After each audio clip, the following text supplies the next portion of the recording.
O ministro da Indústria, Comércio Exterior e Serviços, Marcos Pereira, entregou hoje a carta de demissão ao presidente Michel Temer. No documento, Pereira explica que deixa a pasta para se dedicar a questões pessoais e partidárias. Marcos Pereira é presidente licenciado do PRB e pode disputar um cargo nas eleições deste ano. O secretário executivo do Ministério, Marcos Jorge de Lima, vai comandar a pasta interinamente. E a deputada federal Cristiane Brasil, do PTB do Rio de Janeiro, vai ser a nova ministra do Trabalho. Cristiane é filha do presidente nacional do partido, Roberto Jefferson, delator do Mensalão. Segundo o Palácio do Planalto, a escolha do nome dela ocorreu depois da indicação oficial feita pelo PTB.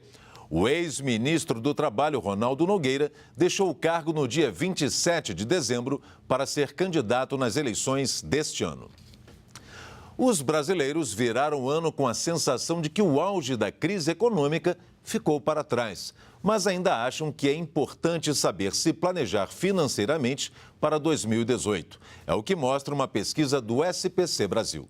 O cartão de crédito vai ficar mais dentro da carteira. As contas da casa vão ter que ser melhor organizadas e planejadas. E vai ser preciso arranjar um trabalho extra para complementar a renda. Os brasileiros revelam algumas medidas que vão precisar tomar para superar a crise econômica e tentar um ano melhor em 2018. Segundo pesquisa do Serviço de Proteção ao Crédito, SPC Brasil, e da Confederação Nacional de Dirigentes Lojistas, 54% dos brasileiros estão otimistas com o cenário econômico para 2018. Otimistas, mas nem tanto. A renda per capita diminuiu e isso é um reflexo que demora algum tempo para se reabilitar. As famílias começam a pensar mais em economia, começam a pensar mais em poupar, em fazer uma reserva econômica. Quando perguntados sobre a expectativa para a economia em 2018, numa escala de 1 a 10, a nota média dos entrevistados foi de 5,7 e a expectativa da vida financeira pessoal ficou com nota 6,7. Na pesquisa, 55% dos entrevistados responderam que a economia piorou em relação a 2016. Apenas 13% acharam que o cenário melhorou. 85% das pessoas tiveram que fazer algum corte no orçamento. 63% deixaram de comer fora de casa e 56% de comprar itens de vestuário, calçados e acessórios.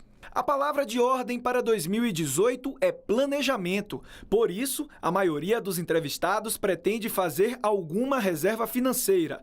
Nas ruas, a população fala dos planos para o novo ano. Vou estar poupando e investindo também para poder alcançar as metas que eu quero. Organizar um pouco de dívida, do ano de 2017 e meu planejamento é de montar um próprio negócio. Vou arriscar, esse ano de 2018. A dica é conhecer qual a quantidade de dinheiro que você tem.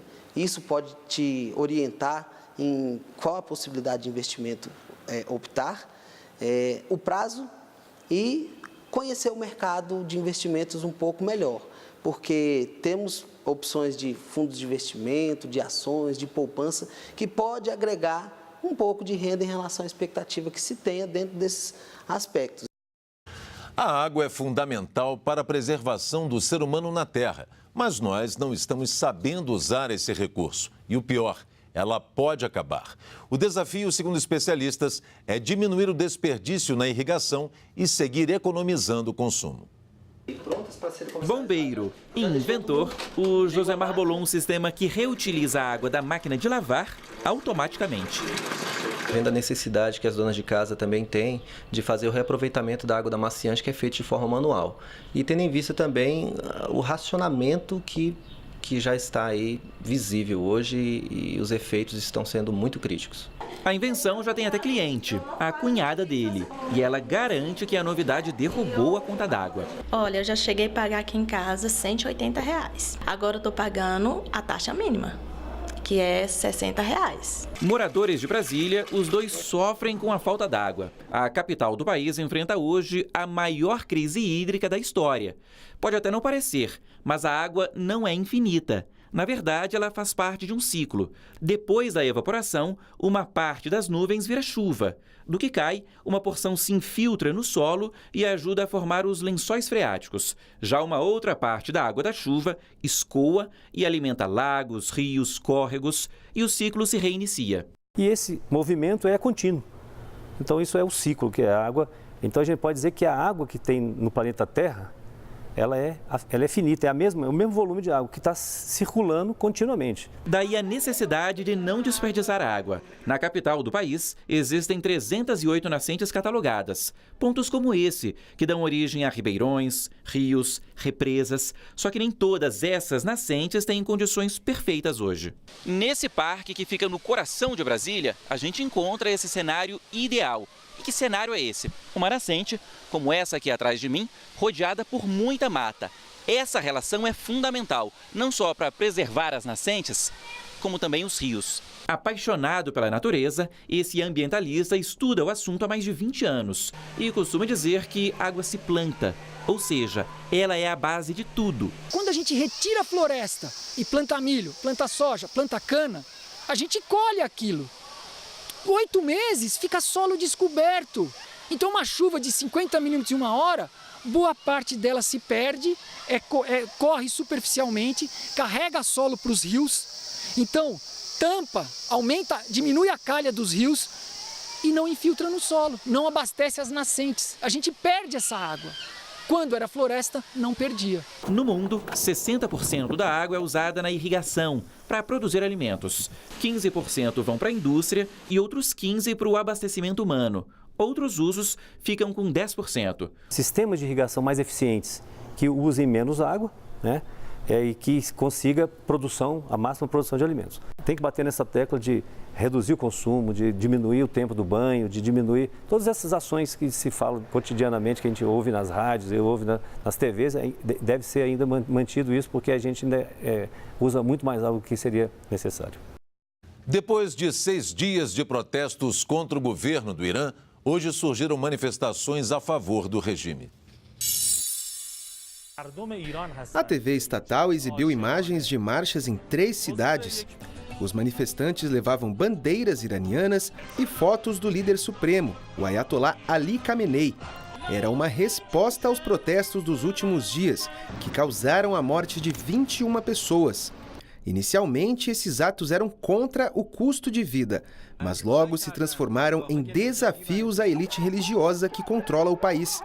Exilados iranianos fizeram manifestações contra o governo na França e na Bélgica.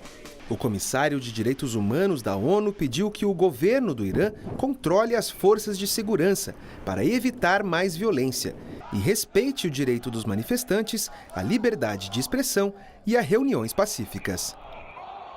O governo de Israel resolveu oferecer dinheiro para que imigrantes ilegais africanos deixem o país e ameaça prendê-los caso não aceitem a proposta. O gabinete israelense decidiu dar $3.500 e uma passagem de avião a cada africano ilegal que viva no país e decida partir. O primeiro-ministro Benjamin Netanyahu disse que 60 mil africanos entraram em Israel antes da construção de um muro na fronteira com o Egito em 2013. Quem não concordar poderá ser preso a partir de março. Líderes da Organização para a Libertação da Palestina condenaram a declaração do presidente norte-americano Donald Trump de que poderá cortar a ajuda aos palestinos caso eles não retornem à mesa de negociações com Israel.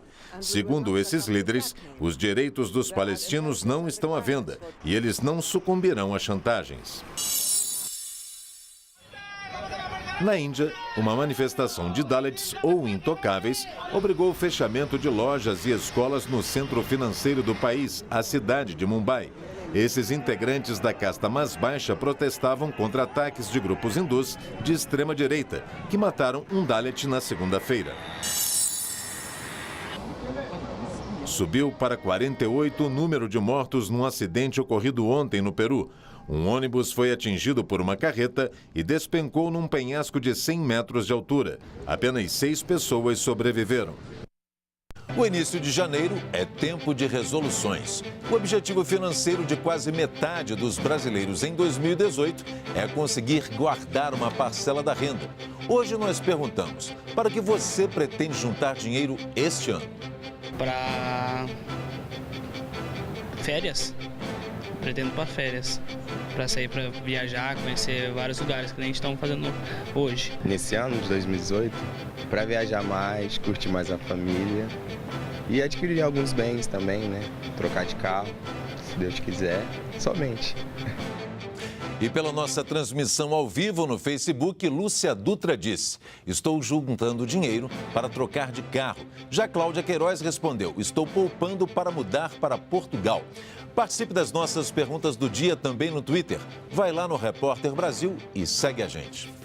A seguir, saiba que tipo de cuidados os pais devem ter durante as férias escolares para evitar acidentes domésticos com crianças. Voltamos em 2 minutos.